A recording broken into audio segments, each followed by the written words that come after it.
Leo ni siku nyingine tena, Mungu ametupa nafasi ya kuendelea kujifunza mada hizi muhimu kwa ajili ya afya zetu. Jana tulimwangalia muharibifu aliyeachwa huru, sehemu ya kwanza, na hapa tuliangalia kuhusu pombe. Na nikakumbuka kwamba moja ya kitu kinachoweza kukusaidia kufanya maamuzi kwa urahisi kuhusiana na kitu chochote, penda kufuatilia historia ya hicho kitu. Hiki kitu kilivyoonekana kwa mara ya kwanza kilikuwa na sifa gani? Kwa hiyo hata ukiangalia kwenye Biblia, pombe ilivyotokea, kilichofuatia ni nini? Laana. Mnamkumbuka Nuhu alipolewa Baada ya kulewa kilifuatia nini? Laana. Maana yake wale wajukuu wake walilaaniwa, mtoto wake, wajukuu wake walilaaniwa. Sasa leo tunaangalia mharibifu aliyeachwa huru, sehemu ya pili, na hapa tutajifunza kuhusu sigara. Sigara ni moja kati ya bidhaa zinazozalishwa na mmea wa tumbaku. Tumbaku ni mmea ambao unapatikana maeneo mengi sasa hivi duniani, lakini zamani wakati tumbaku inaanza kujulikana, ilikuwa inapatikana sana maeneo ya Amerika Kusini. Sasa hii tumbaku, watu wa kwanza kuilima ni jamii ya Wamaya na wa Aztec. Jamii ya Wamaya na wa Aztec walikuwa wanaitumia tumbaku na moshi wa tumbaku kama njia ya kufukiza uvumba kwa miungu yao. Na walikuwa wanafanya hivi kwa njia mbili. Njia mojawapo ilikuwa ni kuweka kwenye chetezo na yule kuhani wao anakuwa anaifukiza, lakini njia ya pili ilikuwa ni kupuliza moshi kutoka kwenye midomo ya wale wanaoabudu, yani wale waabudu. Hivyo ndivyo walivyokuwa wanafanya. Sasa jambo hili lilipoendelea kwa muda mrefu, ilifika hatua sasa dunia ikaanza kuwa wazi. Lakini ukiangalia nyuma ya hapo, nimekumbuka kitu kimoja, kwamba hizi jamii pia walikuwa na utamaduni wa kutoa kafara za watu kwa miungu yao. Sasa katika program ya kutoa kafara za watu kwa miungu yao, moja ya kitu walichokuwa wanakifanya ni kufukiza moshi wa tumbaku. Yaani kabla hawajachinja maelfu ya watu, walikuwa wanafukiza moshi wa nini? Moshi wa tumbaku. Kwa hiyo ilikuwa inatumika sana kwa masuala ya ibada. Sasa miaka 1492 wakati wasafiri wale wagunduzi wa mabara kama na Christopher Columbus walipokuwa wanazunguka maeneo mbalimbali duniani, ikajikuta wamefika maeneo haya ya Mexico, Marekani, maeneo ambayo kuna hizi jamii za Wamaya na wa Aztec. Sasa kilichowashangaza ni kwamba watu hawa walipokuwa wanatumia ile tumbaku katika zile sherehe za kucheza kwa miungu yao, hiyo unayoiona hapo ni miungu ya hao Wamaya, wakati wanazitumia hizi tumbaku walikuwa wanachangamka sana, kiasi kwamba wakawa wanakuwa katika hali fulani kama ya kutoka nje ya ulimwengu wa kawaida kwa sababu ya huu moshi wa tumbaku. Na hapo unaona hiyo picha ni moja ya ibada za hawa watu, jamii ya Wamaya na wa Aztec. Na si kwamba ni zamani tu, ukifuatilia hicho kitabu cha The Mayans and Tobacco, hata sasa bado wanaendelea na utamaduni huo. Kwa hiyo hawa wagunduzi wa Kimarekani wakaona kwamba huu moshi utakuwa una kitu cha ziada. Wenzetu wanapenda kutafiti. Kwa hiyo ikabidi wachukue, wakasema itakuwa kweli ni jambo la kiungu tu, kwa sababu hawa Wamaya moshi wa tumbaku mpaka sasa bado wanautumia kama lango la ibada kuwasiliana na ulimwengu wa kiroho na miungu yao. Wanatumia sigara zilizoviringishwa kwa mikono au viko ambavyo vinakuwa vinachata kama hiyo unayoiona. Na hiyo ni moja kati ya vitu vinavyopatikana kwa watu wanaoabudu mambo ya kishetani na uchawi. Wanatumia. Sasa hawa jamaa walivyofanya utafiti, wakalipeleka lile zao Ulaya. Na mtu aliyelipeleka hili zao Ulaya ni Columbus. Columbus mwaka 1492 ndiye mtu wa kwanza aliyepeleka mbegu za tumbaku. Yeye pamoja na mfanyakazi mwenzake huyu Rodrigo ndio amerekodiwa kama mvuta sigara wa kwanza wa Ulaya. Mwaka 1560 kuna mwanadiplomasia mmoja wa Ufaransa nchini Ureno, alikuwa anaitwa Jean Nicot. Huyu ndiye aliyelileta hili zao Ufaransa. Alilileta kama mmea wa tumbaku, lakini pia kama unga uliosagwa ambao tunauita ugoro. Na Ufaransa, huyu jamaa akaingiza propaganda, akalitangaza kwamba hii ni tiba ya kipanda uso. Sasa madai haya ya Jean Nicot yalifanya tumbaku ikubalike kwa wepesi Ulaya na watu waanze kuitumia kiholela. Ndiyo maana kama unaelewa sumu ya sigara ambayo inatisha kuliko yote inaitwaje? Sasa hii imeitwa kufuatia jina la huyu jamaa anayeitwa Jean Nicot, ambaye aliliintroduce hili zao Ufaransa na kulifanya liwe maarufu. Sasa miaka 1880 mwanasayansi mmoja James Bonsack alivumbua mashine hii hapo. Hii ni mashine sasa ya kusokota sigara. Hii mashine ndiyo iliyobadilisha hali ya mambo. Baada ya kuwa amevumbua hii mashine, maana yake gharama za utengenezaji wa sigara zikawa chini na zikawa zinaweza kuzalishwa kwa kiwango kikubwa. Kwa hiyo watu wakaanza kula sigara kama mahindi ya kuchoma Njombe. Tunaelewana mpaka hapo? Hasa msimu wa baridi, maana sigara ile sumu yake inamfanya mtu ajisikie kuchangamka na joto kama tu mahindi ya kuchoma ya Njombe. Kwa hiyo watu wakaanza kuitumia mara kwa mara. Sasa kadri walivyokuwa wanaitumia, kuna jambo lingine katika ulimwengu wa tiba nalo likaibuka, lakini mwanzoni halikujulikana kama linatokana na sigara. Na hii ni nini? Ni watu kuugua ugonjwa wa ajabu ambao ulikuwa hujulikani. Hii ni kansa ya mapafu. Watu wakawa wanakuja hospitali wanakohoa damu. Sasa watafiti walipofanya uchunguzi zaidi mwaka 1930, na hiki ni chuo cha Colgin Ujerumani ndio waliogundua hili swala. Wakafanya tafiti nyingi, wakagundua kumbe kuna uhusiano kati ya sigara na kansa ya mapafu. Na walifanyaje? Kwa kila mtu aliyekuwa anakufa na huu ugonjwa wa ajabu ilibidi wafanye post-mortem. Yaani ule ni uchunguzi unaofanyika kwenye mwili wa mtu baada ya kuwa amekufa. Tunaita post-mortem.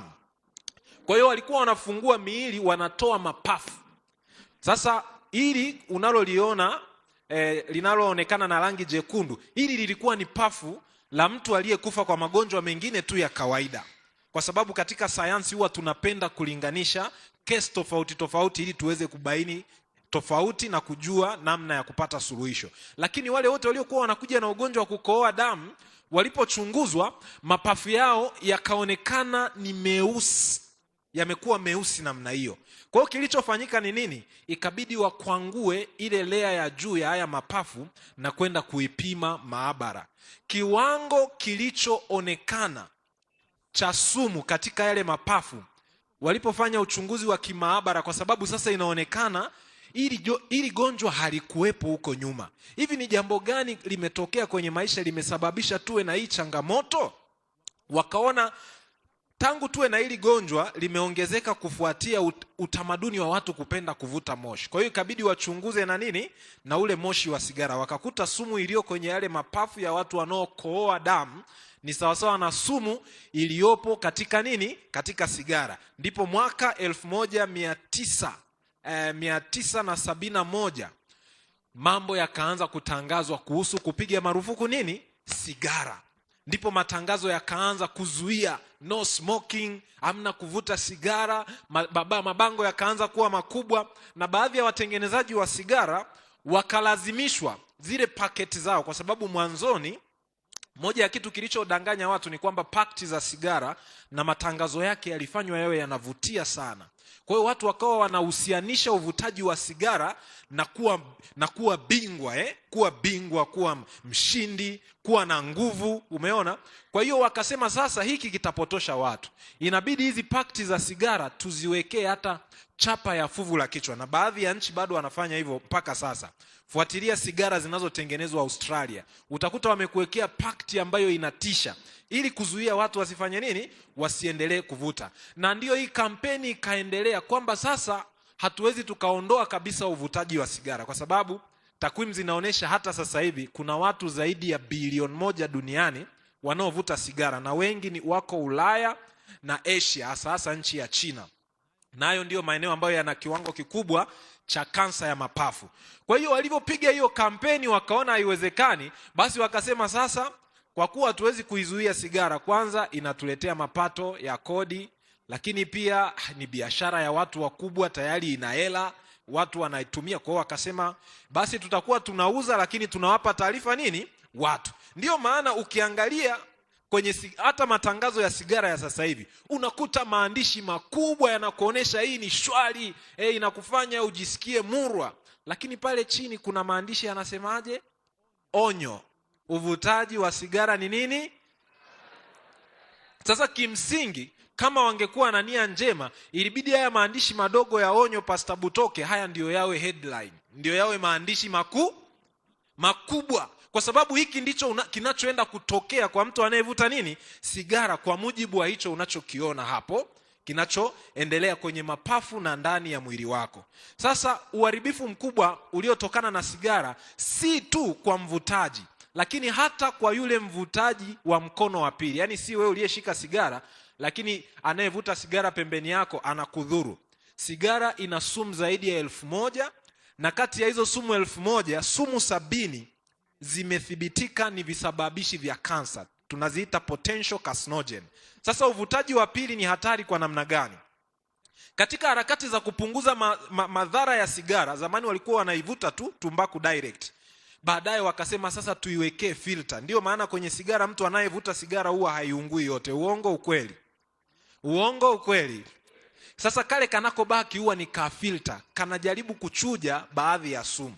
Sasa kwa wewe ambaye unakaa jirani na mvuta sigara, wewe moshi unaokufikia ni ule ambao haujachujwa kwenye nini? Kwenye kale ka filter. Kwa hiyo ndio maana mvutaji wa pili anaathirika zaidi. Na sigara ubaya wake ni kwamba ukisikia tu harufu yake imeishafika kwenye mapafu. Yaani kwamba unasikia hii ni sigara, imeishafika kwenye nini? Kwenye mapafu.